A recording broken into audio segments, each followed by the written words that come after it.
So I'm gonna try to keep a decent distance from the microphone today, because the last video, I think at the end it kind of started peaking a little bit. But so here's the rundown. Some family friends are coming over today, so I figured I would just kind of make this video because videos every weekend, am I right? Can't go wrong with that. So the topic of discussion today is music is the foundation of life. All right, music is instilled in us when we were little, and music wouldn't be nostalgic without that. I think that's very true, because like nostalgia as a whole is a very instrumental emotion to like everything we do. I think it was in 2020 when I went through my nostalgic depression and I kind of realized a lot of things, and I became a very existential person. And I think a lot about nostalgia because it's not only deja vu and sadness combined, but you know, it can be happy too. So there's a lot of complexities to it, a lot of moving parts, especially in this, like, it matters where you are at that point in time as well. And I think music also has a very big thing to do with that. So the reason why I think music plays such a big part in nostalgia is because certain tones and notes that we hear as kids will shape our music taste in the future. It's not really the lyrics that shape how we feel about the songs when we're younger. It is more of the tone and those specific notes that you like kind of take notice to. You know, and some people grow up tone deaf. Some people grow up with no rhythm, no tempo, and they're just not very artistic as a whole, but they still have a music, and that's where that comes from, because there are certain notes in life, certain like tunes, like you hear a bird call when you're younger, like a mourning dove. Everybody knows what a mourning dove is. You probably don't know it by the name, but if you were to hear the bird call, like I'm gonna play right now, see, like you know what that is, right? And maybe you live in a part of the world where there aren't mourning doves, but you've at least heard, most people have at least heard that bird once, and it reminds you of like those old days because of the tone, because of the notes that it hits, right? That bird call, that mating call, that's familiar to you because you heard it. Tone is just very instrumental to how we feel about things as well, and that's why certain chords in music make you feel a different way.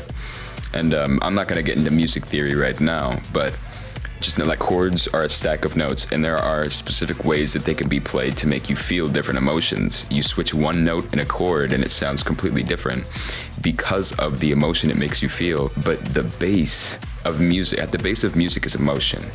And at the base of all those emotions is nostalgia, but it's still in a group of other emotions that make you feel things. So it's not necessarily all about nostalgia, but that is a huge part of why music makes us feel the way we do today. This is kind of a different topic. This is a little bit of a different topic, and then I'll get back into the original topic at hand as well. And I don't know if I'll make a subtitle for this. Actually, it would probably help if I did.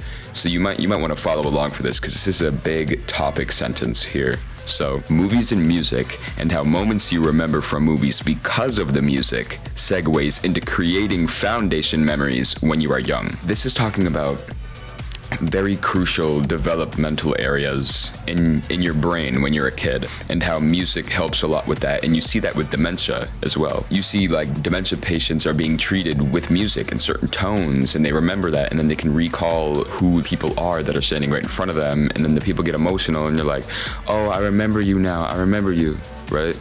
Because those tones trigger those feelings again, and you can kind of vaguely remember. This has some moving parts to it because of how the movie can make you feel and how the soundtrack that goes along with the movie can make you feel. And I think that's like kind of like how kids' movies have those like cliche tracks at the end. Those were all put there for a reason.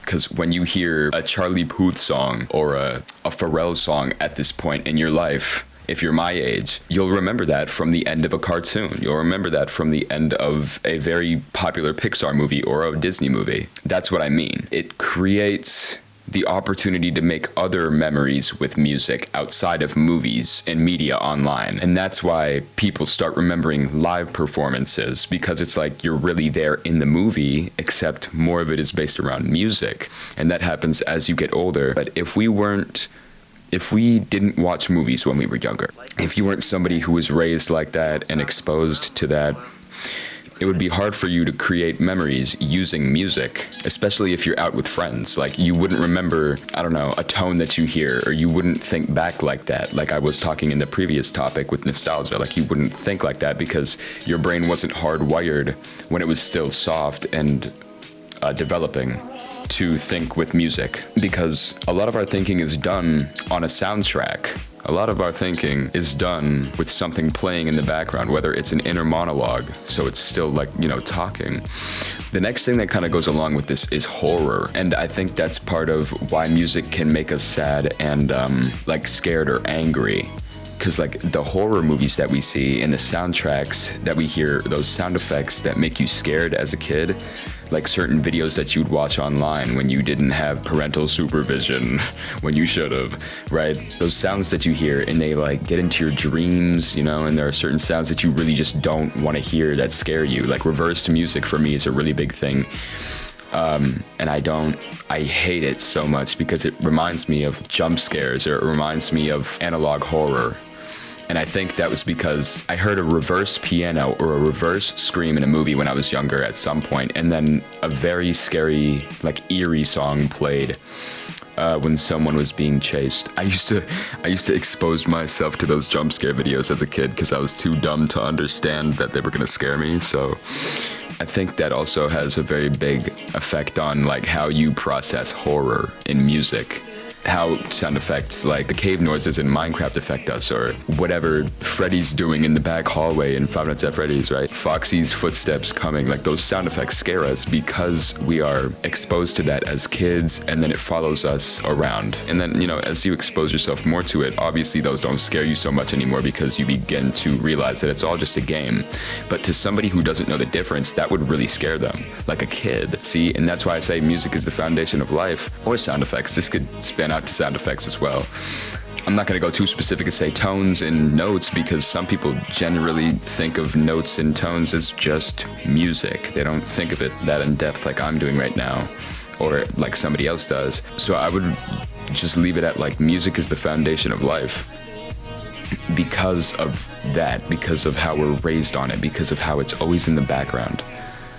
And there is like nothing. I know some people who have lived their life without being raised on music, or they didn't pay attention to it when they were younger because their parents didn't actively try and instill that within them. But I do have to say, those people genuinely lack motivation. That's all I'm gonna say about that. That's all I'm gonna say about that. Yeah, I just think like shows, TV, any media that you see with music in the background is instrumental to helping us create other memories outside of media, outside of the online world. Like that's how we process bird calls and can remember them, like the mourning dove. And yeah, it's all because of notes and tones and specific sounds that you hear throughout your life and your developmental years. From like, I want to say like once you become fully, like once you're a kid and you become self-aware of your body, that you are a living person and you can get hurt and you understand how hurting works, then you become self-aware of what you're doing. Then you become self-aware of your emotions. And you can tell people like your parents or somebody that you're feeling sad or happy or whatever you may feel. Music helps do that.